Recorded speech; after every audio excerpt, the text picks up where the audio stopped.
Olá, sejam bem-vindos ao podcast da Plataforma Podcast Portugal e, portanto, que é a casa dos podcasts. O meu nome é Cláudio Fonseca e estou aqui enquanto podcaster do podcast Camisola Amarelo, podcast de ciclismo, e estou aqui acompanhado com o Paulo do A Culpa é do Cavani, estou com o Guilherme do Troca de Bolas, que faz comigo também o de ténis, e com o João Pedro, que é dos F1 Pod, portanto, o podcast sobre Fórmula 1.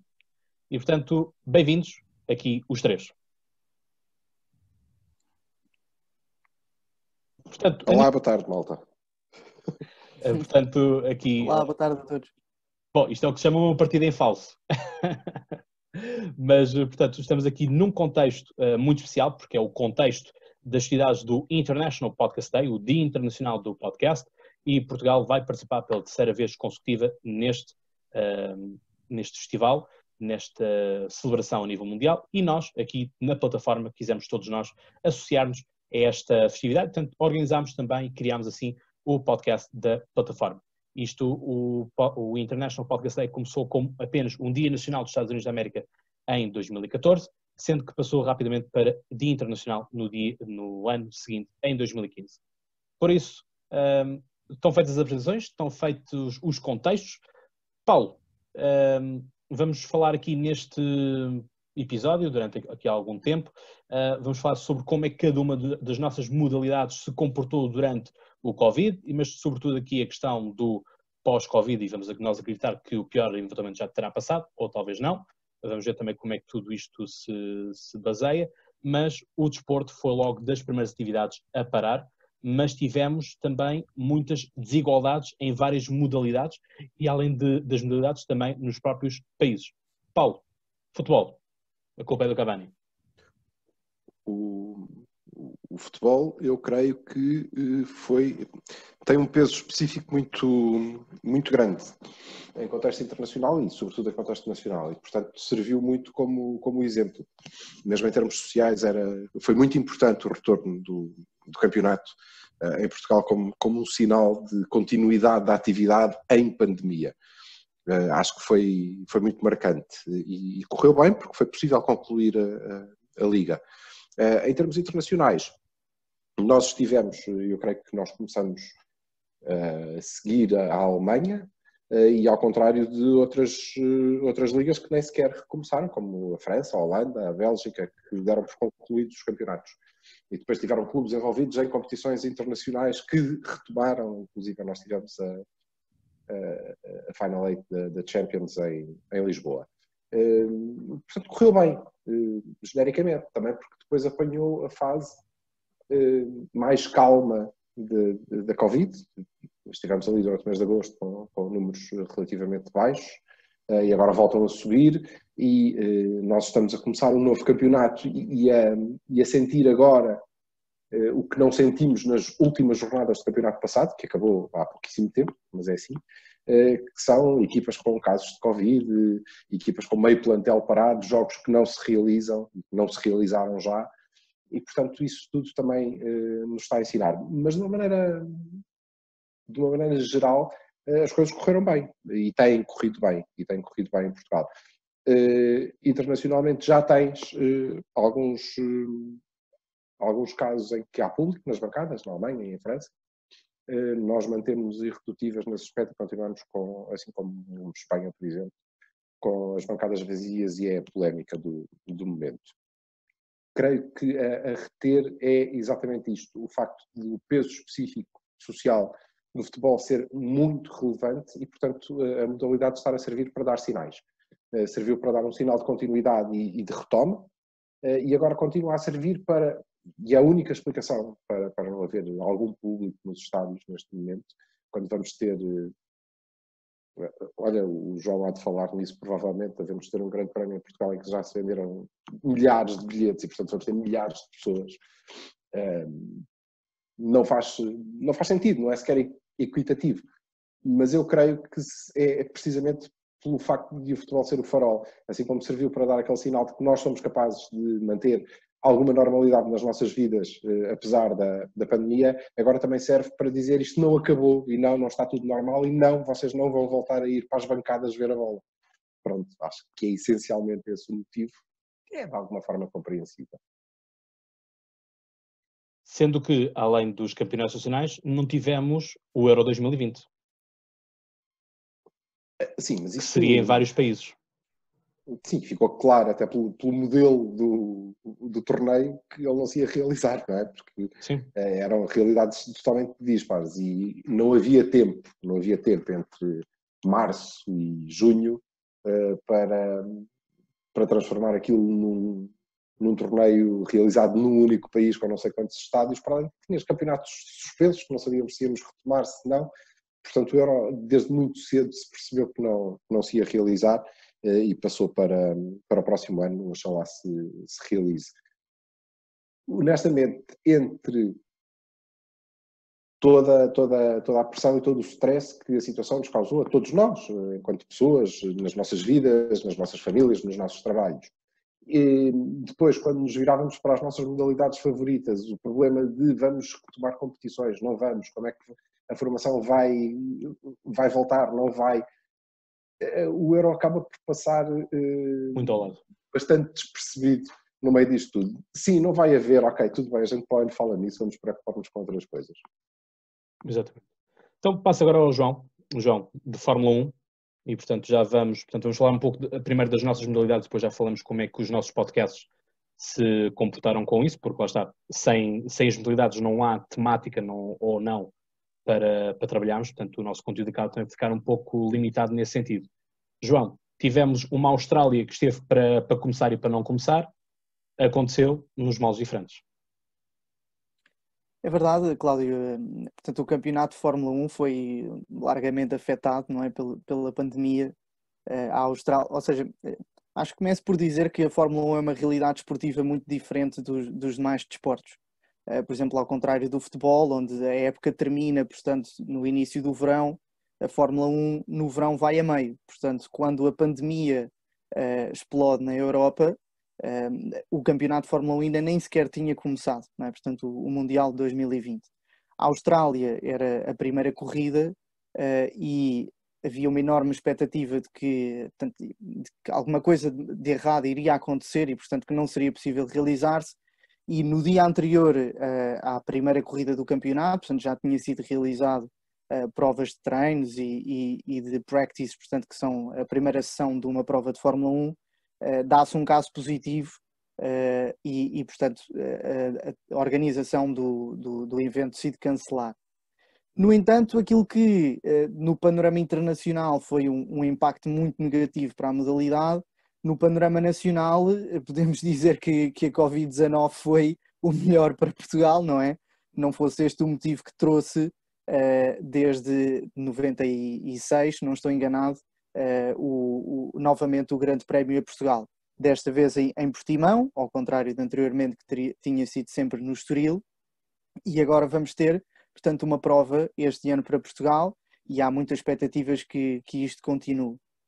Concordei perfeitamente com aquilo que o Paulo disse no âmbito daquilo que é o futebol, portanto, como um farol para aquilo que é a sociedade em Portugal, não é? Portanto, é sem dúvida a modalidade mais vivida e mais com maior massa, portanto, de adeptos. Mas ficámos muito surpreendidos com o facto de, em Portugal, este grande prémio ter público. Mas talvez isto possa dever devido às características daquilo que é um evento de Fórmula 1, ser muito diferente às características daquilo que é um evento num estádio de futebol. Apesar de que, em termos de número de pessoas, se calhar um evento de Fórmula 1 é capaz de levar mais pessoas do que um jogo de futebol. A quantidade de número de pessoas em equipas, portanto, é muito maior do que apenas quando se juntam duas equipas num estádio, quando falamos de 20 equipas de Fórmula 1 que trazem centenas de pessoas atrás. Hoje a Fórmula 1 é um desporto que conseguiu, portanto, segurar-se com muitos cortes do ponto de vista, portanto, de investimento financeiro. É um desporto multimilionário por aquilo que se sabe e portanto, claramente foi financeiramente muito afetado, não talvez mais do que outros desportos, mas foi sem dúvida uma das principais preocupações. Na altura tivemos equipas que ameaçaram entrar em falência e que não iam sequer conseguir, portanto, realizar este campeonato se mantivéssemos sem provas. Mas felizmente foi possível dar a volta por cima, portanto o desporto conseguiu reorganizar-se. Temos campeonato de Fórmula 1 desde junho deste ano e vai, portanto, até dezembro deste ano, o que vai acabar. Portanto, daqui as diferenças de calendário, a época neste momento vai a meio, enquanto que para outras modalidades está-se a começar a nova época, não é? Com muitas diferenças, portanto, muitas adaptações. Não temos as celebrações no pódio como tínhamos antes, onde os adeptos corriam para o pódio. As entrevistas no pós-corrida também, é tudo muito diferente, pelo facto também de existir também aqui algum poder financeiro diferente, constantemente, portanto, a ser testados para a Covid-19, todos os pilotos, equipas técnicas, está mesmo muito apertado. No entanto, conforme disse, isto foi, portanto, aqui um sentimento agridoce para a modalidade, especialmente para Portugal, porque eu felizmente vou lá estar, não sei se quando chegar a data se vamos manter com público. Neste momento estão cerca de 30 mil bilhetes vendidos, mas há aqui uma enorme discordância, portanto, político-social de se isto faz sentido ou não, e portanto até vamos ver como é que isto se vai desenrolar durante as próximas semanas, sendo que já está quase aí, em menos de um mês temos Grande Prémio de Portimão. Exatamente. Montanha-russa, roller coaster, como já surgem nos cartazes da própria Fórmula 1. Guilherme, eu e tu acompanhámos ao mesmo tempo o desporto, sendo que a Austrália acaba por ser aqui um paradigma interessante, porque é também o início do grande slam, portanto acaba também por ser o início da temporada, e nós na altura estávamos preocupadíssimos, era com a questão dos incêndios na Austrália, que não estavam a permitir que se jogasse o torneio, e depois apareceu-nos o coronavírus e a Covid-19. Sim, é verdade. Se tanto questionávamos por causa dos incêndios e acabou por tudo se realizar da melhor maneira, felizmente, depois aparece isto que acaba por influenciar ainda muito mais e é uma coisa que ninguém estava à espera. Realmente no ténis, que é isto que estamos aqui a falar, sabes tão bem como eu como é que isto foi influenciado, não só de calendário, não só de jogadores a passar mal porque não tinham os seus rendimentos na mesma, não estamos a falar do top 50 nem o top 100, estamos a falar dos top 200, dos top 300, os jogadores que passaram mesmo mal, com o cancelamento de todos os torneios, a maioria deles todos acabaram por não se realizar. Agora, com esta melhoria e com este período de mais calma e de mais novas soluções, mudou completamente o calendário. Temos agora, por exemplo, a começar Roland Garros como o último grande slam da época, quando supostamente é o segundo. Relembrar que eles são 4 e realmente alterou a maneira de pensar e provavelmente de gerir completamente a época com que era a normalidade. Realmente vimos que mudou muito. Tivemos uma fase inicial um pouco estranhamente US Open a voltar como o primeiro grande torneio depois da pandemia, nos Estados Unidos, o que gerou muita polémica, como é óbvio, porque os Estados Unidos era e continua a ser os países mais abalados por esta pandemia, mas pronto, correu tudo de forma positiva.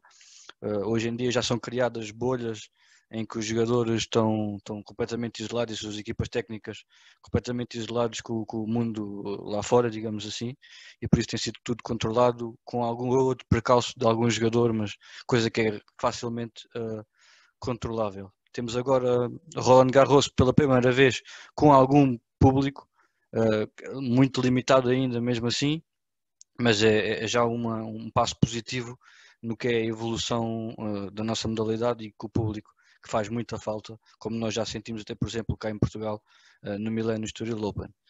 É verdade. Se olharmos, por exemplo, um bocadinho, que eu posso falar também, que eu estou ligado ao basquetebol pela NBA Portugal, que é provavelmente o maior site de basquetebol em Portugal.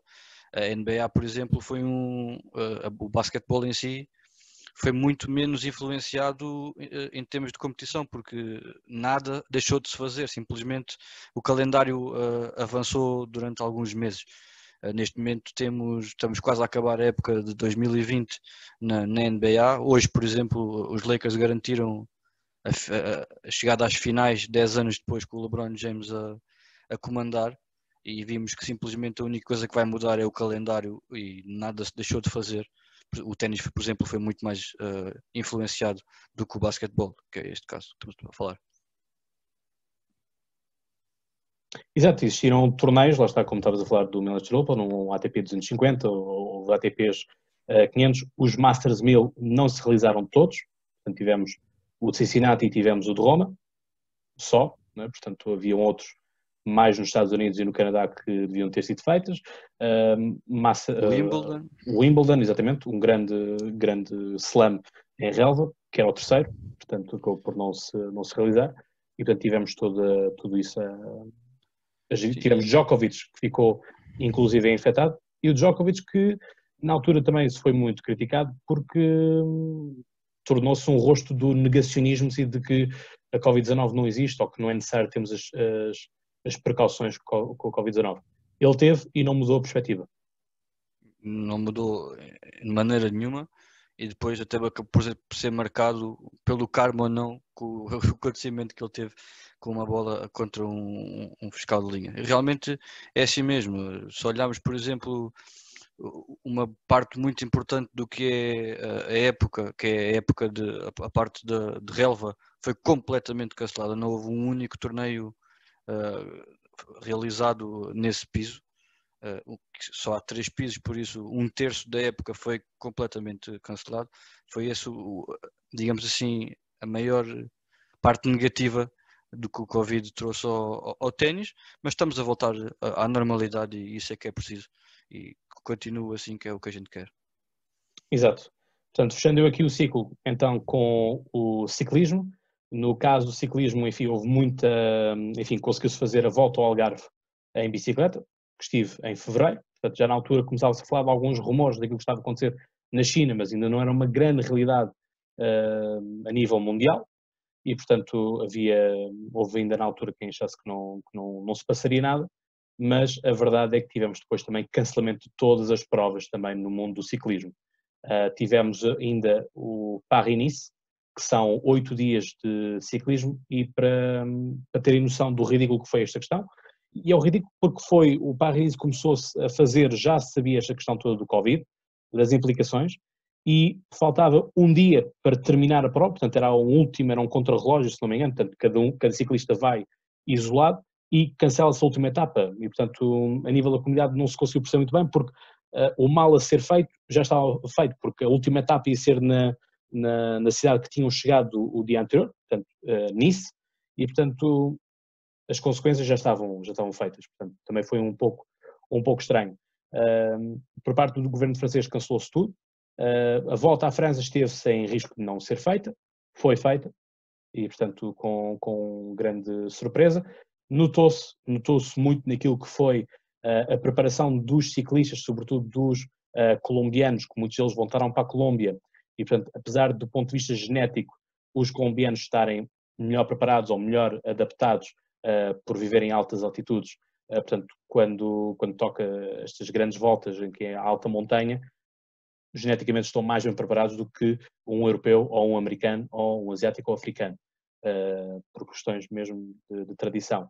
E, portanto, percebe-se também que nem todos os países tiveram capacidade para proporcionar aos seus atletas, aos seus ciclistas, a forma de estar. O Egan Bernal, que venceu o ano passado a Volta à França, por exemplo, foi um ciclista que desvalorizou muito. Ele dizia que não estava muito preocupado e, portanto, ele andava no Zwift, portanto, que é ciclismo online, que se ligam as bicicletas aos computadores e tudo aquilo vai fazendo uma simulação.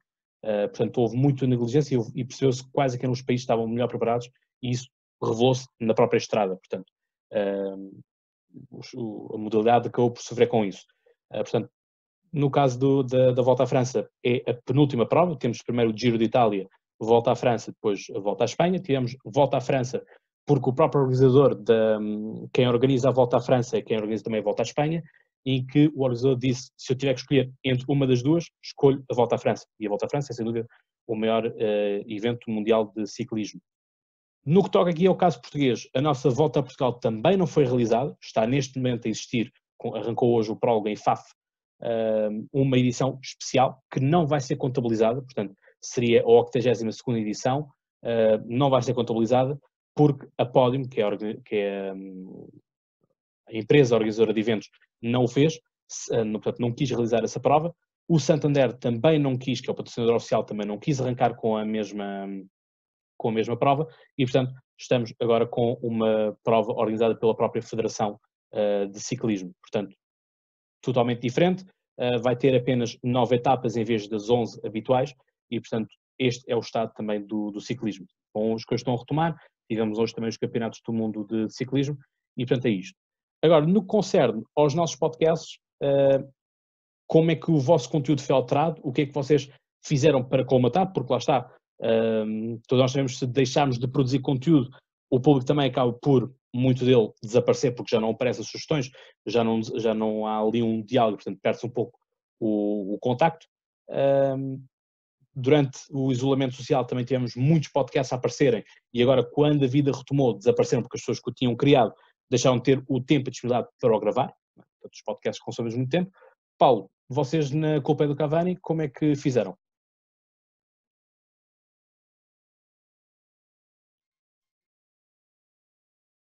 Olha, antes disso,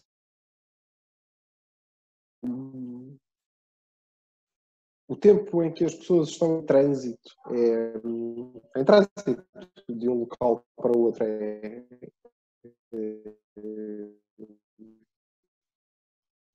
muito importante. Eu caí, não caí.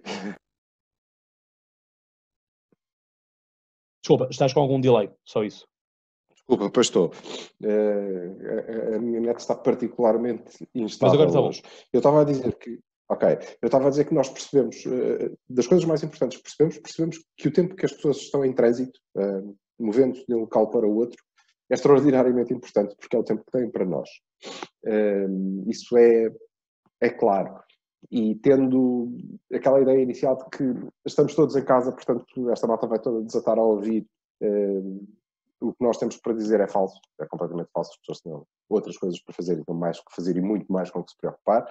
E isso que tu dizes foi ótimo para o pessoal que tinha conteúdo para criar e que encontrou o tempo para o fazer. Não sei se terão encontrado quem os ouve isso do outro lado, mas isso é completamente indiferente.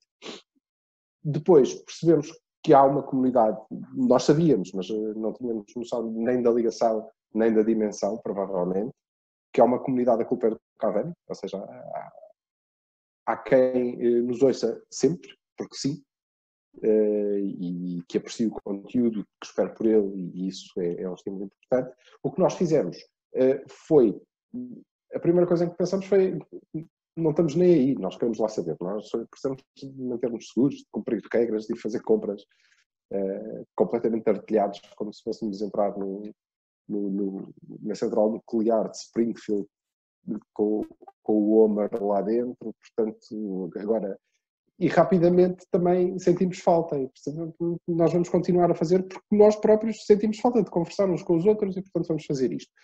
Acho, pessoalmente, e isto é totalmente pessoal, eu represento aqui a Culpa do Cavani, mas esta é uma opinião minha, creio que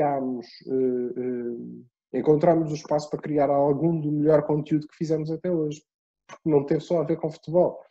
Por exemplo, nós em todas as jornadas que gravámos no pico da pandemia, se quiserem chamar assim, naquele período em que eu, por exemplo, aqui em Alvar estava mesmo confinado, nós vivemos uma experiência muito diferente da vossa, ainda, não é? Aquela coisa de, eu lembro-me de falar com as pessoas e eles dizerem, não, pois, porque estou à espera que me entreguem aqui comida. Como assim? Entregam-vos comida em casa? Fogo, isso é espetacular. Aqui não, pronto, nós estávamos sob cerca e não havia nada. Portanto, o podcast acabou por ser também uma fuga para nós. Depois, em relação ao conteúdo, nós criámos, por exemplo, o kit de sobrevivência do Cavani, que tinha um princípio fácil, simples, que era fornecer recursos para a malta ocupar o tempo que custassem zero, onde encontraram jogos antigos, livros, enfim, música, que eram as nossas sugestões de cada um de nós, e foi engraçado, tivemos alguns convidados que ajudaram naquele período também, E depois, muito rapidamente, passámos a voltar a ter o nosso conteúdo, que tinha a ver com o nosso desporto. O que é que vai acontecer? Vamos ter ou não vamos ter retoma? Depois passámos a saber que sim, em que condições, e passamos a poder discuti-las. E foi engraçado, porque durante esse período, o que não conversámos mesmo foi sobre a eterna rivalidade entre o Porto e o Benfica, e porque eles são os ladrões e nós somos os desgraçados, e a comunicação. Nada. E mantivemos durante algum tempo a esperança de que isso se fosse disseminando pelo tecido do futebol português e passássemos todos a preocupar-nos com coisas um bocadinho mais relevantes. E 2 dias antes da primeira jornada da retoma, ou seja, do campeonato retomar, já tínhamos todos percebido que não ia acontecer, isto está tudo a voltar exatamente ao mesmo sítio. Mas foi um período engraçado por isso. Falámos de muitas outras coisas bastante mais interessantes do que o facto de o Benfica controlar a comunicação social e os árbitros estarem todos comprados por eles e eles dizerem exatamente a mesma coisa ao contrário. Pronto, isso foi bom. Ok, obrigado, Paulo. João, como é que vocês na Fórmula 1 fizeram? Porque isto a Fórmula 1 também teve muito no impasse, não é? E temos um campeonato do mundo basicamente centrado na Europa. A única vez que saiu foi para a Austrália no início. Pois, correto, portanto ia começar na Austrália e não começou, e até ao momento ainda só tivemos campeonato na Europa.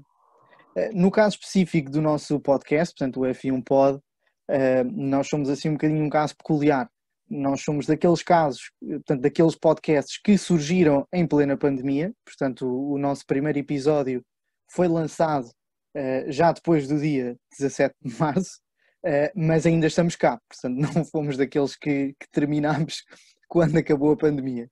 Mas acho que isto se deve muito ao facto de nós já antes, portanto de março, estávamos a planear fazer o podcast, portanto nós não decidimos fazer o podcast quando passámos a ter tempo, portanto já era uma ideia pensada antes.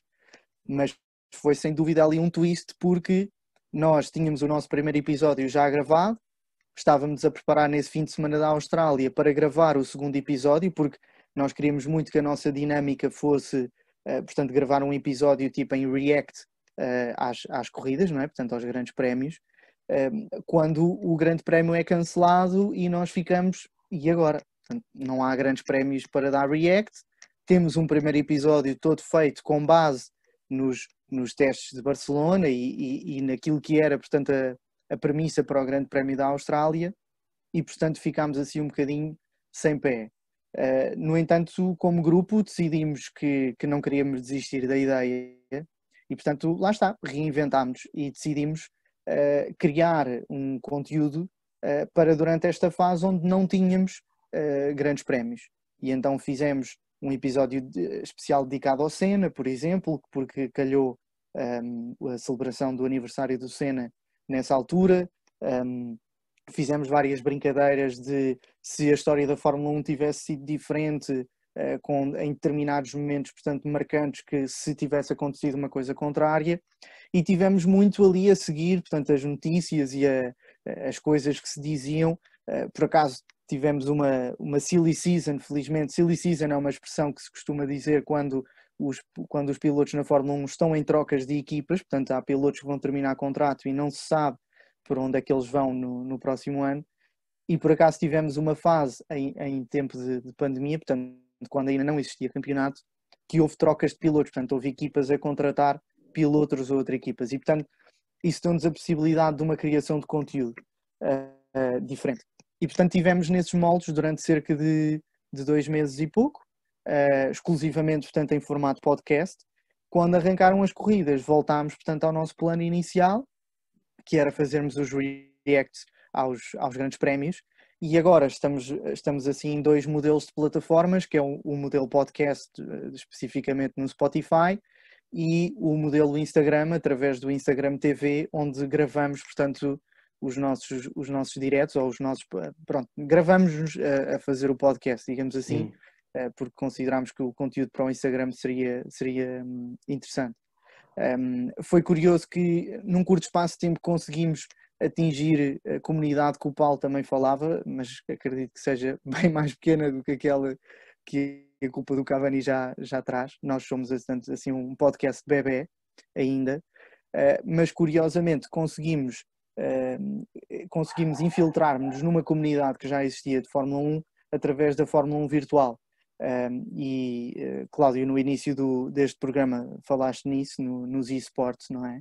E efetivamente a Fórmula 1, uma das formas de tentar, portanto, colmatar a falta de corridas e de atrair o público e os adeptos para a modalidade foi a realização de corridas virtuais, onde os próprios pilotos, portanto os pilotos da vida real, não é, digamos assim, que portanto conduzem as máquinas reais, estavam a conduzir simuladores e havia, portanto, eventos em live stream dessas corridas.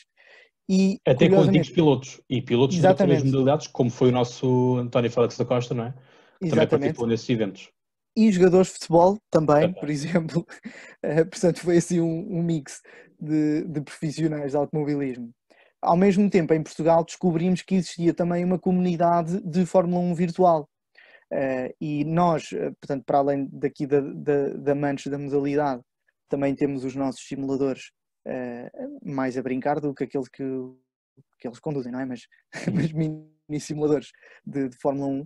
E então, eu acho que isto nos permitiu rapidamente atingir uma comunidade, mas também porque a Fórmula 1 é um nicho. Portanto, se compararmos com futebol ou mesmo com basquete e ténis, em Portugal é um nicho. E, portanto, também nunca será expectável para nós atingirmos uma grande massa de utilizadores, porque não há uma grande massa de adeptos de Fórmula 1 em Portugal. Portanto, não é possível, não há mercado para tal.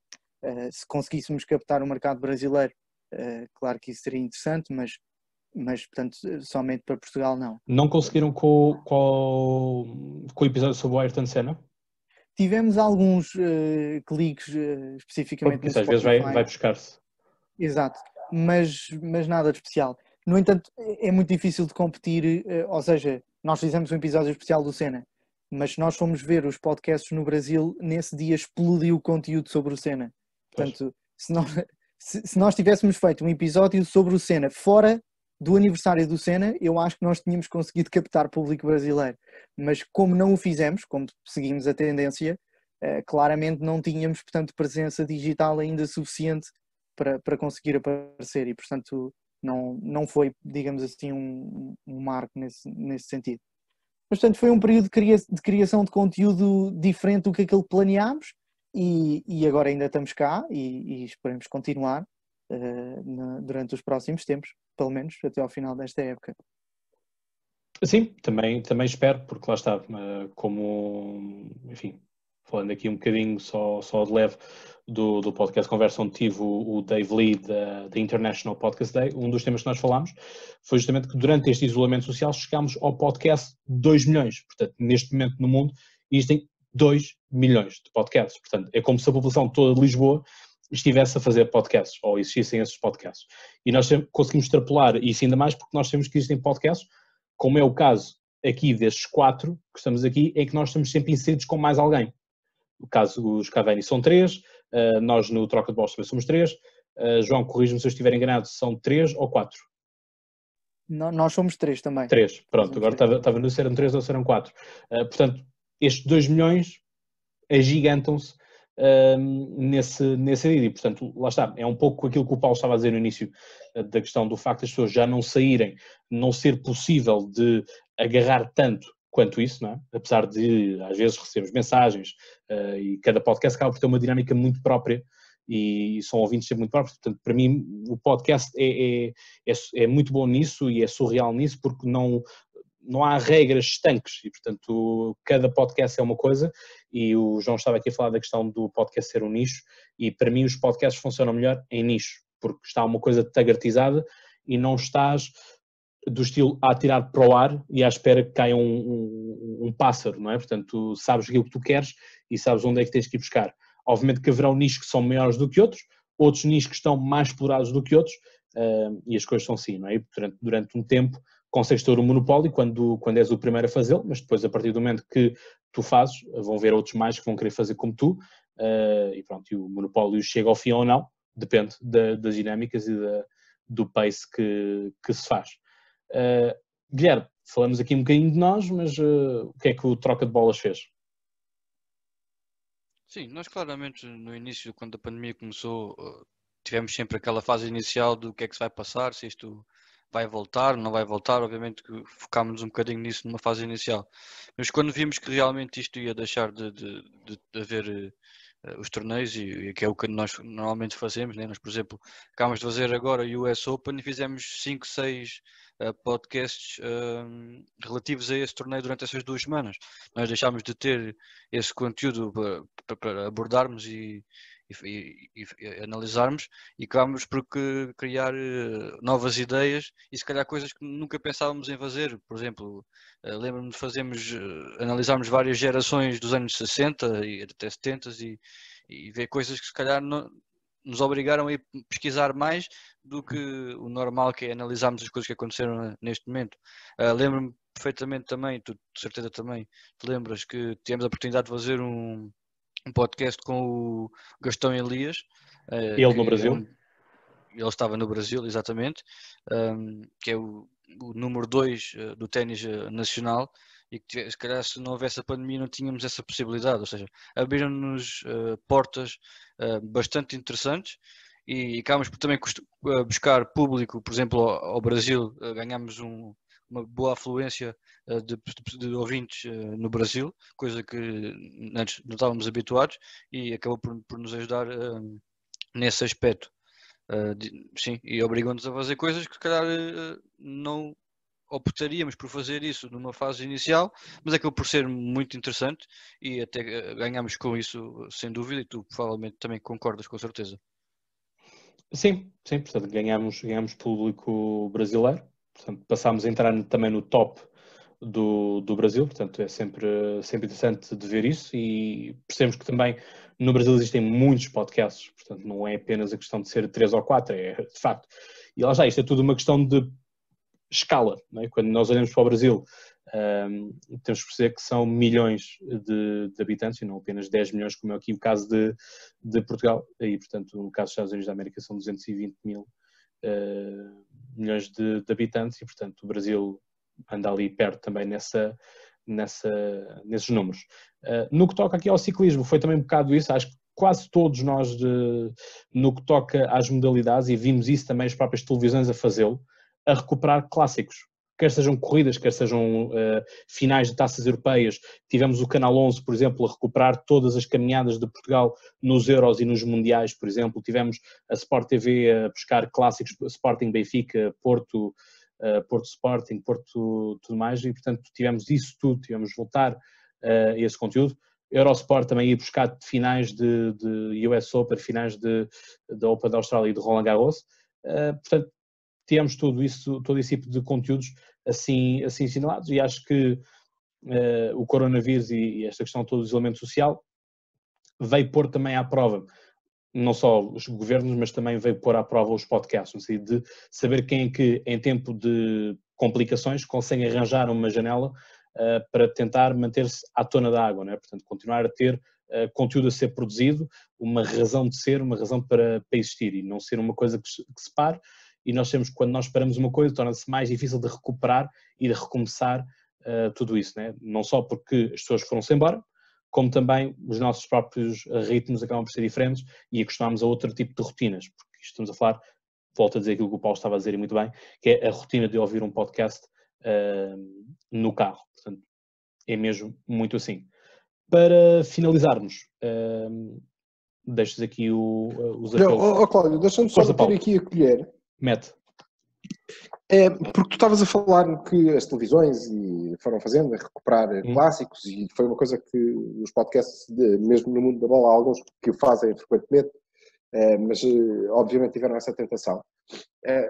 Mas eu acho que isto reforça muito o que tu dizias há pouco sobre a versatilidade do formato, que pessoalmente é o que me encanta no caso do podcast, e como tu sabes, pelo menos até agora, há planos para que isto esporadicamente deixe de ser assim, mas até agora a culpa é exclusivamente podcast. Nós somos sempre Mas o que me encanta é a versatilidade do formato que nos permite fazer praticamente tudo, que é giro.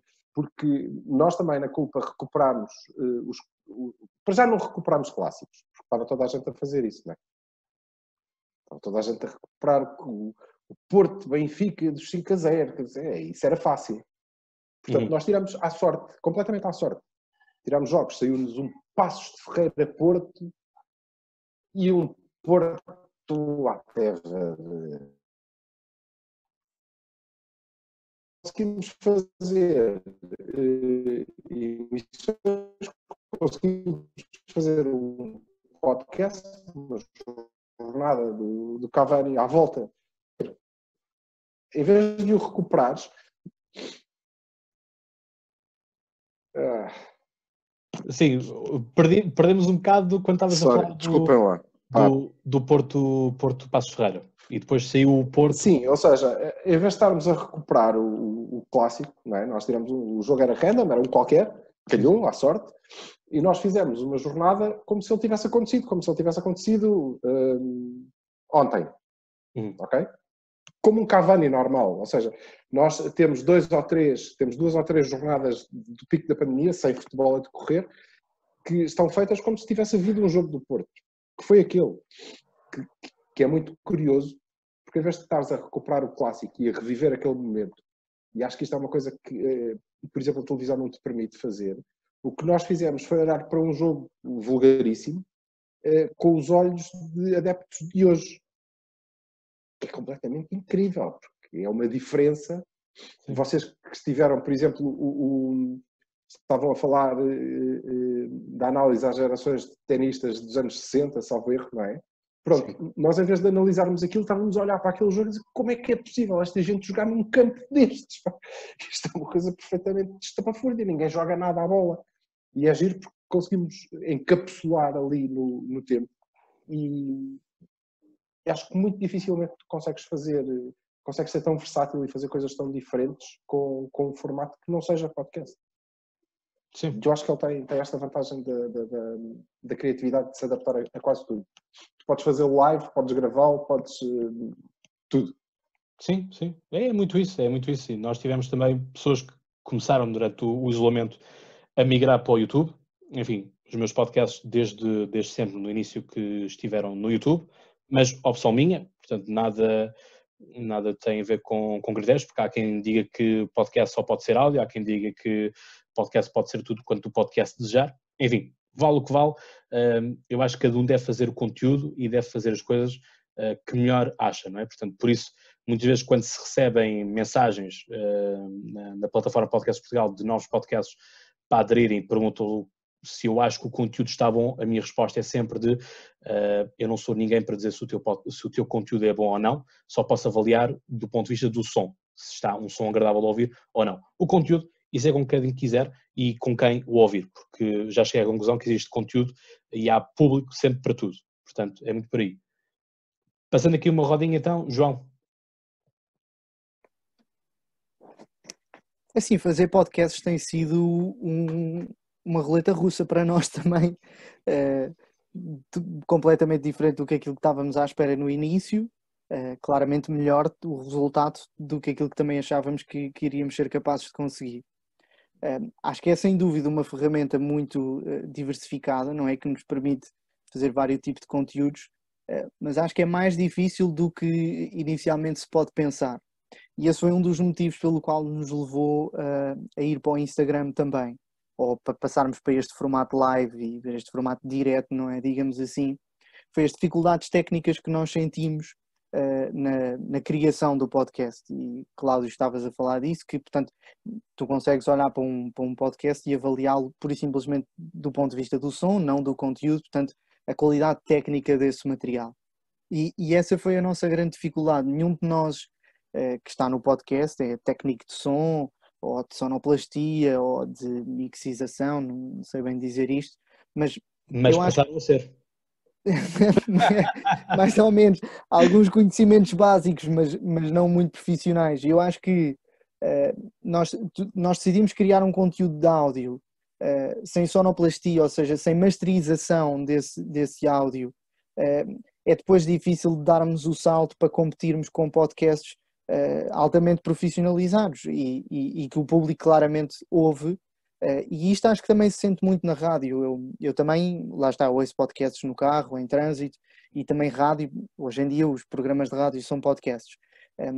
E acho que a capacidade que eles têm do facto do profissionalismo de trazer qualidade de som, não só a clareza da voz, mas portanto toda a todo o mix, portanto, dos sons que nós ouvimos, é uma experiência que é difícil de conseguir obter uma boa fórmula. E isso foi uma das coisas que nos levou a fazer um conteúdo mais direto, portanto, que não nos exigisse uma competência técnica tão grande e que desse a oportunidade às pessoas que, pelo menos, gostam do nosso conteúdo, não liguem tanto à carência técnica que nós sentimos que temos e que nos possam, portanto, ver em direto num formato Instagram onde não é tão importante esta parte técnica. Porque eu acho que quando nós estamos de fones, ou mesmo no carro, em que simplesmente só temos som e não temos imagem, esta parte técnica é muito importante. Mas tem sido, sem dúvida, uma aventura e acho que é uma experiência muito útil para toda a gente fazer um podcast e a toda a gente que agora fez, porque também conheci várias pessoas que lá está, no confinamento experimentaram. Acho que nos permite testar aqui algumas capacidades do ponto de vista, não falo técnicas, mas esta capacidade de criar conteúdo e de transmitir uma mensagem é sempre útil, portanto vai sempre nos acompanhar. Tem sido uma experiência muito fixe.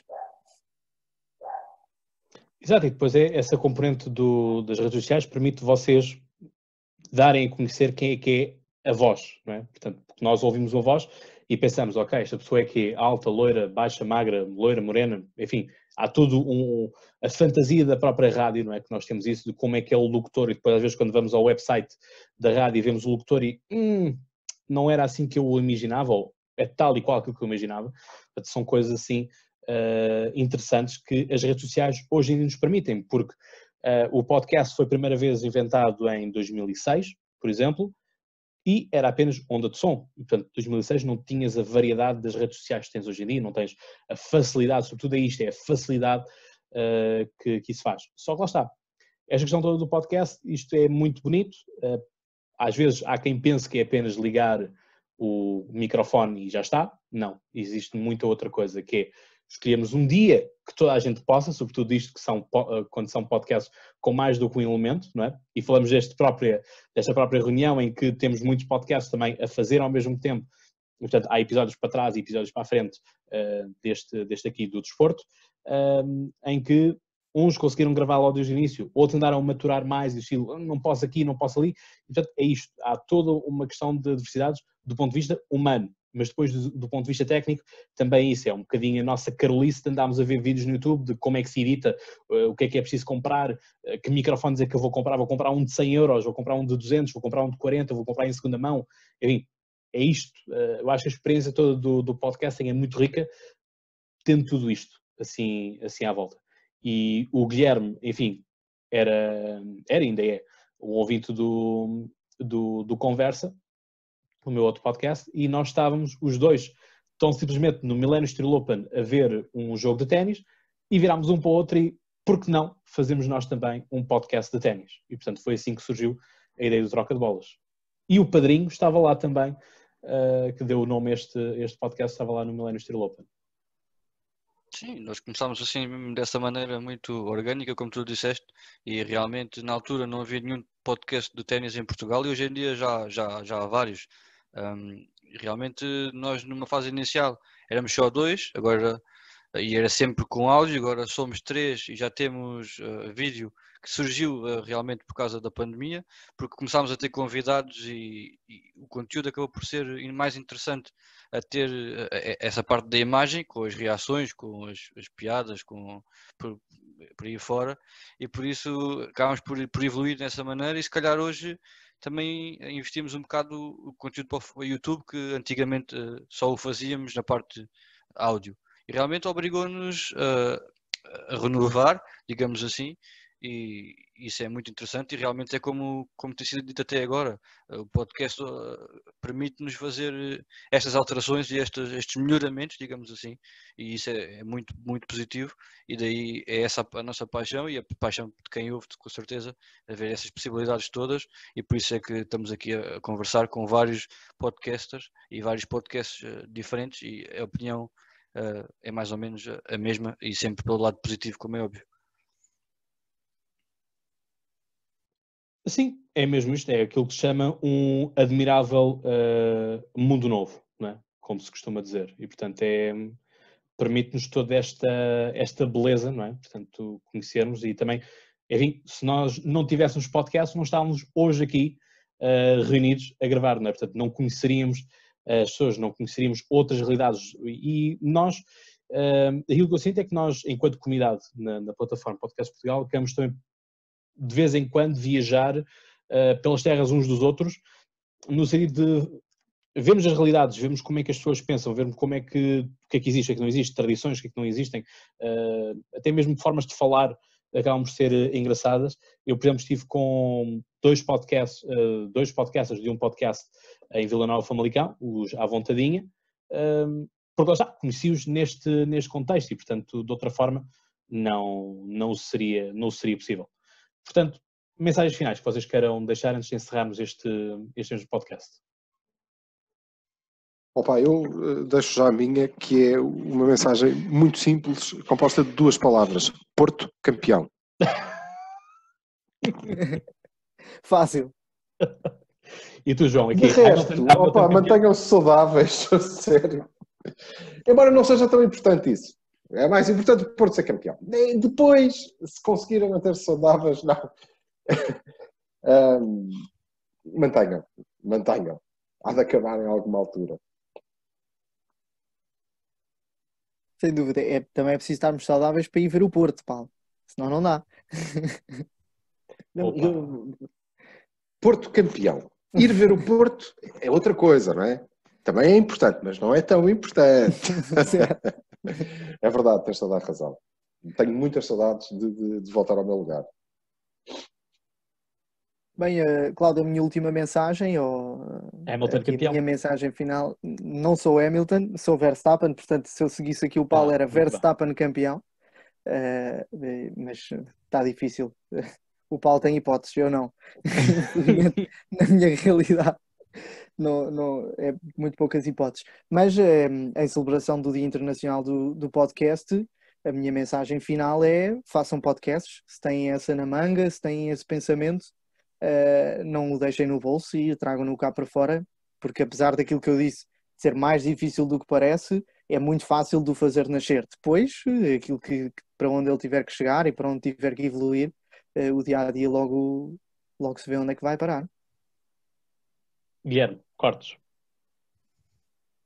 Eu falava mais no aspecto do desporto poder voltar à normalidade e o público poder voltar também a ver os desportos que tanto gostam, e essa é que é a essência dos vários desportos que existem no mundo, e que seja possível voltar à normalidade, que é isso que nós queremos e que esperemos que seja o mais breve possível.